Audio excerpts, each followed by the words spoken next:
Press conference. International model.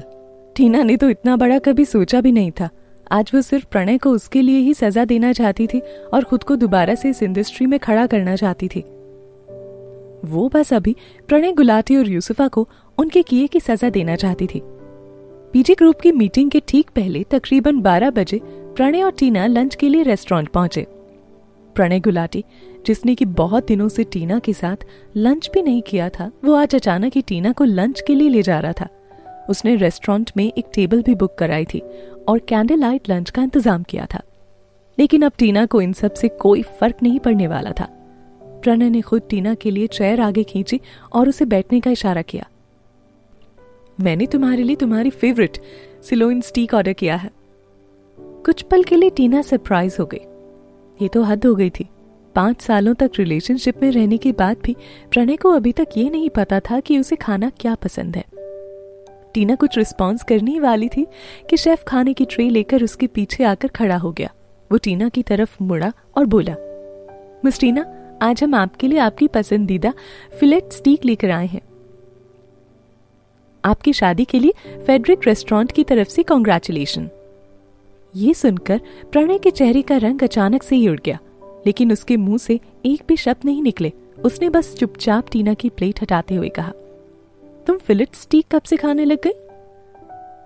Thank you, but अभी हमारी शादी नहीं हुई है, टीना ने प्रणय को इग्नोर करते हुए शेफ को बताया। आपकी याददाश्त काफी अच्छी है। मैंने बस एक बार आपको बताया था कि मुझे खाने में फिलेट स्टीक पसंद है और आपको अभी तक याद है। शेफ ने टीना को थैंक यू बोला और फिर वहां से चला गया। अगली बार मैं डेफिनेटली याद रखूंगा कि मेरी पत्नी को खाने में क्या पसंद है, प्रणय ने टीना को अपनी बातों से खुश करने की कोशिश करते हुए कहा। जल्दी करो, चलो खाते हैं। हमें अभी वापस जाकर मीटिंग करके प्रेस कॉन्फ्रेंस की भी तैयारी करनी है ना, टीना ने अंदर से व्यंग्य के भाव से बोला। इसी वक्त उससे एक मैसेज आया। ये 0819 के नाम से था। जब उसने इसे खोला तो पता चला कि ये मैसेज रणविजय ने किया है। 0819 कल की डेट थी, उन दोनों की शादी की डेट। स्टीक मेरी तरफ से उस शेफ का मतलब क्या था?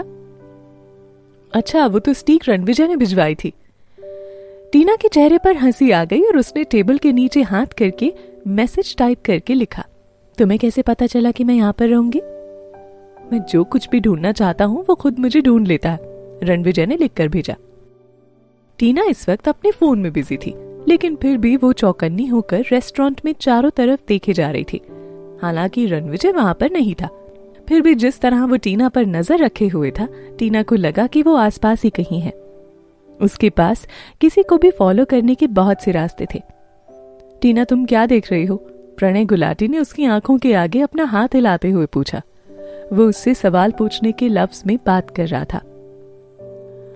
ओह, कुछ नहीं, टीना ने अपना सर हिलाते हुए कहा और जल्दी से बात बदल दी। प्रणय, हम कब वापस अपनी शादी रजिस्टर करने वाले हैं?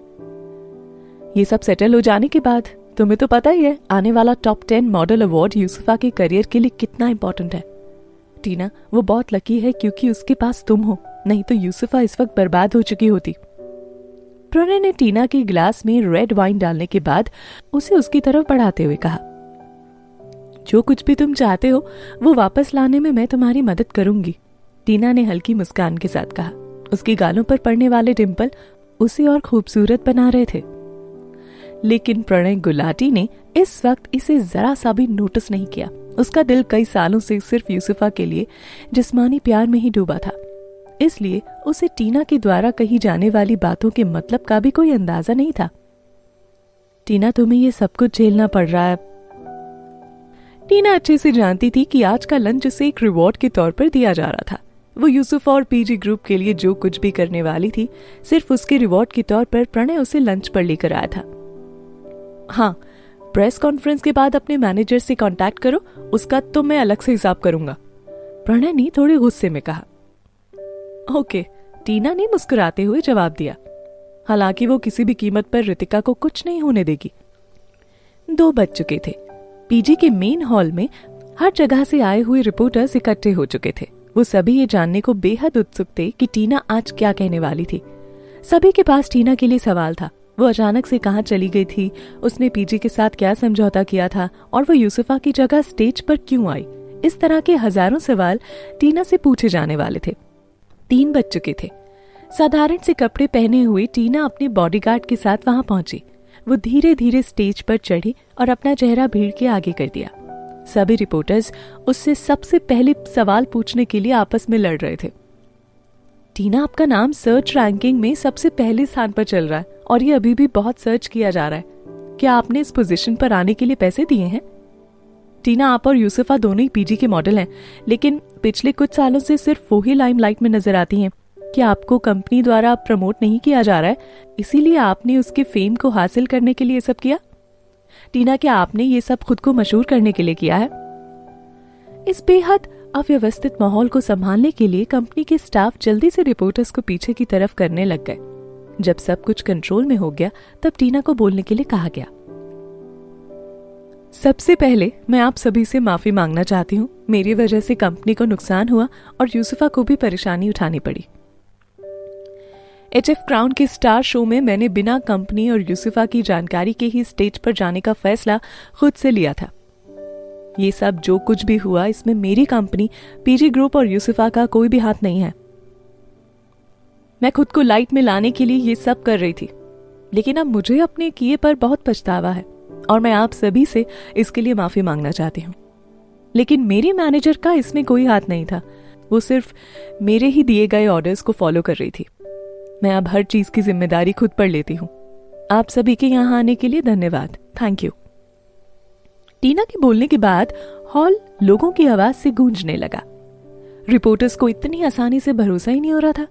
इससे पहले उन्होंने किसी भी सेलिब्रिटी को इस तरह से विनम्रता पूर्वक अपनी गलती स्वीकार करते हुए नहीं देखा था। दूसरे लोग अक्सर ऐसी स्थितियों पर बातों को घुमाने की कोशिश करते हैं, लेकिन टीना ने बड़ी आसानी से पूरा ब्लेम खुद पर ले लिया। यहाँ तक कि ये भी कह डाला कि उसके मैनेजर और यूसुफा को भी कुछ न कहा जाए।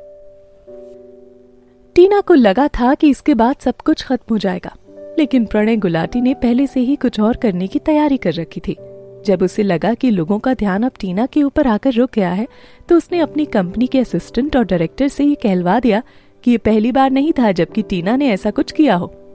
लेकिन कंपनी और मैं उसे एक और आखिरी मौका देते हैं। टीना, हम आशा करते हैं कि तुम अपनी गलतियों से सीखोगी और अब दोबारा कभी भी ऐसा कुछ नहीं करोगी। प्रणय ने ऐसा बयान इसलिए जारी किया ताकि रितिका द्वारा पीजी ग्रुप पर लगाए गए सभी आरोपों को खत्म किया जा सके। अब तो ऐसा लगने लगा कि पहले भी जब टीना यूसुफा की जगह पर स्टेज पर आई थी तो वो सिर्फ खुद को फेमस करने के लिए ही ऐसा करती थी। प्रणय से गिरा हुआ इंसान शायद ही इस दुनिया में कोई होगा। टीना मीडिया के आगे माफी मांगने के बाद चुपचाप वहां बैठी रही। प्रेस कॉन्फ्रेंस खत्म होने के बाद कंपनी के स्टाफ की मदद से उसे लोगों की भीड़ से बचाते हुए मेन हॉल में ले जाया गया। इस वक्त हर किसी के मन में टीना को लेकर नफरत भरी हुई थी। जब से टीना ने सबके सामने अपनी गलती मानते हुए पूरी जिम्मेदारी खुद पर ली थी, तब से पब्लिक उसे सिर्फ गुस्से की नजर से देख रही थी। लेकिन अभी तक लोगों को अंदर की बात नहीं पता थी। उन्हें बस सब कुछ ऊपर से ही दिख रहा था।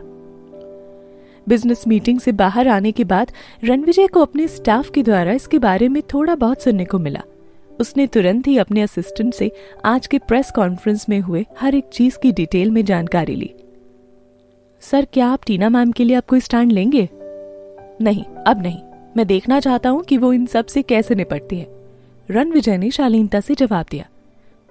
उसने पहले ही बताया था कि वो देखना चाहता है कि टीना इस पर कैसे रिएक्ट करती है। पहले भी उसने 2 बार टीना की मदद की थी, लेकिन इस बार वो देखना चाहता था कि टीना इस समस्या को कैसे हल करती है। रणविजय की पत्नी के रूप में क्या वाकई में टीना इतनी मजबूत है?